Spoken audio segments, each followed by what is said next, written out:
Em nome do Pai, do Filho e do Espírito Santo. Amém. Seja bem-vindo, estamos no 22º vídeo, no capítulo 22 do Evangelho de Mateus, dessa nossa caminhada bíblica. Seja bem-vindo e que nós possamos hoje mais uma vez adentrar a palavra do Senhor e colher dela frutos para a nossa vida e ensinamentos também para a nossa caminhada cristã. Que você aí na sua casa não tenha deixado de pegar um momento para isso, ter feito uma oração antes, num momento de calmaria, num momento de tranquilidade, enfim, para que nós possamos fazer deste momento de contato com a palavra do Senhor o melhor momento possível. No capítulo anterior nós vimos que o Senhor adentrou em Jerusalém e agora ele vai começar a ter, já no capítulo anterior isso aconteceu, mas nós vamos perceber que isso vai acontecer de uma forma mais rotineira, ou seja, o Senhor vai começando a ter ainda mais conflito com os fariseus daquela época, porque ele está no centro daquele lugar, né? Em Jerusalém, onde aquele povo está, onde está o templo. Portanto, ele vai ser questionado de várias coisas, ele vai ter que, entre aspas, dar resposta a muitas interrogações, já que isso já começou no capítulo anterior e nós vamos ver que continuará nesse capítulo. Um detalhe interessante que nós vamos ver nesse capítulo 22, deu para perceber também no capítulo 21, eu só não falei disso, dei uma pincelada sobre isso no capítulo 19, é a questão da escatologia. Nós estamos no bloco escatológico, não? Portanto, daqui a pouco vai chegar o sermão escatológico, enfim, mas a escatologia é esse o que está por vir, não? O que está depois desse período temporal, depois da morte, sobre o reino, sobre os mistérios do reino, o que acontecerá lá, como isso sucederá, e nós vamos ver que aqui já há algumas falas sobre isso. Claro, isso vai ganhando corpo com o tempo, vai haver um capítulo específico que vai ser o sermão escatológico, onde ele vai falar sobre essas realidades de maneira ainda mais profunda, mas desde o capítulo 19 a gente já começa a ver sinais de que ele vai falando sobre o reino dos céus, sobre como acontece no reino, sobre quem entra no reino, como acessar o reino, e hoje nós vamos ver que ele também vai falar um pouco sobre isso. Mas enfim, pegue sua Bíblia e vamos então observar com um pouquinho mais de profundidade o capítulo 22 e, claro, rezar também uma realidade muito particular desse capítulo.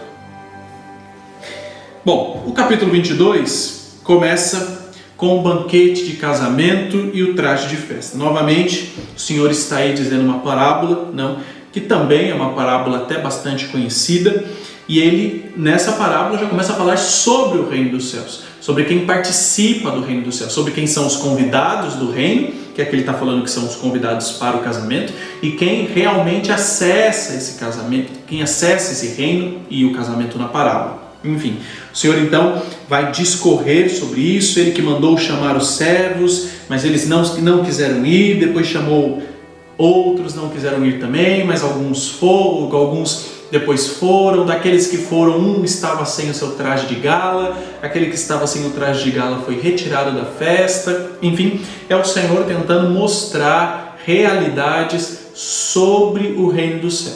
Então, os sinais dessa questão escatológica também já está presente desde aqui, tá? Do versículo 15 até o versículo 22, nós temos o tributo pago a César. Dai a César o que é de César, e dai a Deus o que é de Deus. Não? Depois do versículo 23 até o versículo 33, ele vai falar sobre a ressurreição dos mortos, ou seja, ele está sendo questionado sobre o que acontece lá em cima, sobre quem casa com quem vai ficar com quem e tudo mais. Uma mulher que se casou com uma pessoa, depois ele faleceu, se casou com o irmão, depois esse faleceu, casou-se com o terceiro, enfim, e se pergunta de quem ela será esposa lá em cima, mas o Senhor fala, não, vocês não estão entendendo nada, lá ninguém se dá em casamento, lá todos serão como anjos. Isso aqui é um dado interessante, nós não vamos falar sobre isso em profundidade, sobre essa parte em profundidade, porém, é um dado interessante porque assim, É bom nós sabermos disso. No reino dos céus, depois da morte, não? Quando estivermos no reino, significa que nada dessa vida a gente não vai se lembrar de nada, não vai se lembrar de ninguém, não vai se lembrar dos nossos filhos, dos nossos pais. Pelo contrário, nós vivemos essa vida e a vida, ela continua para a eternidade no reino. Não é que a gente vive uma vida aqui e uma outra lá. Tipo assim, aqui vivo uma vida, conheço certas pessoas e tudo mais, e lá eu sou uma outra pessoa, não conheço... Não conheço ninguém e tudo mais, nada disso. Pelo contrário, é justamente quem eu sou nessa vida que vai me garantir entrar lá. Ou seja, acreditar no Senhor, estar no seu caminho, aceitá-lo em minha vida, querer participar do reino e tudo mais. Portanto, essa vida é o que me garante aquilo que estarei lá. E automaticamente, as pessoas com quem tenho relação nesse mundo, pais, mães, irmãos, as pessoas que conheço, as pessoas que amo, enfim, lá eu os reconhecerei. Tanto que quando algum parente nosso falece, algum parente familiar nosso, nós podemos pedir que eles rezem por nós. Mas por quê? Justamente porque eles se lembram de nós, porque tem elo de amor conosco. Portanto, nós não nos esquecemos de quem somos e não esquecemos das pessoas também em nossa volta. Mas nós não teremos relação lá. O que eu quero dizer com isso?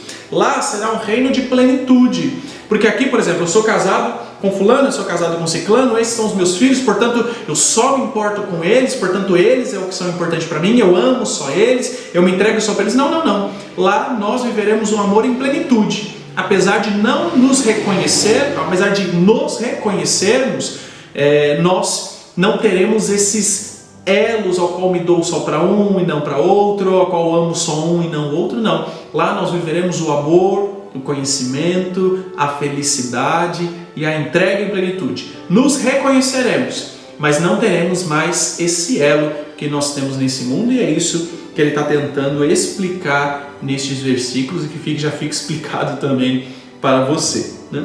Depois, do versículo 34 até o 40, ele vai falar sobre o principal mandamento que nós conhecemos, né?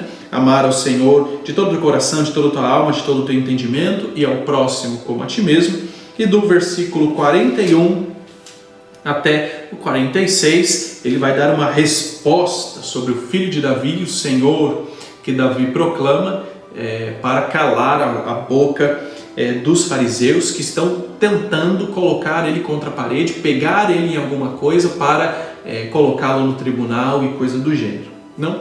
Mas aqui eu queria que nós parássemos no tributo para César. Não? Nós conhecemos bastante esse versículo, né? Dai a Deus o que é de Deus e dai a César o que é de César. Não? Ou seja, dai, entre aspas, ao mundo o que for dele, mas não esquecer de dar a Deus também o que é de Deus. E eu queria que nós refletíssemos nesse sentido, não? Porque no fundo, nós vivemos nesse mundo, dentro da lógica desse mundo, por assim dizer, dentro da lógica desse mundo, porém, nós entregamos muito para esse mundo, não? Nós entregamos nosso tempo, nós entregamos o nosso trabalho, nós entregamos a nossa vida, nós fazemos muito para esse mundo, nesse mundo, não por esse mundo somente, mas neste mundo. Nós entregamos muito para César daquilo que é de César, mas para entregar a Deus o que é de Deus, nós temos uma dificuldade imensa, não? Para obedecer os mandamentos é uma dificuldade imensa. Para ter proximidade com o Senhor é uma dificuldade imensa. Para estar próximo dele é uma dificuldade imensa. Não, para ser dele é uma dificuldade imensa. E não que seja difícil ser de Deus, já que estamos nesse mundo, não? Justamente porque estamos nesse mundo é que tem essa dificuldade de ser de Deus, porque o mundo e Deus nos puxa para momentos, para situações e para vidas totalmente contrárias. Então há essa dificuldade. Mas para entender que nós nos entregamos ao mundo com tanta facilidade, mas para Deus, em vez também de nos entregarmos, nós resistimos, nós colocamos desculpas, nós às vezes negamos e tudo mais.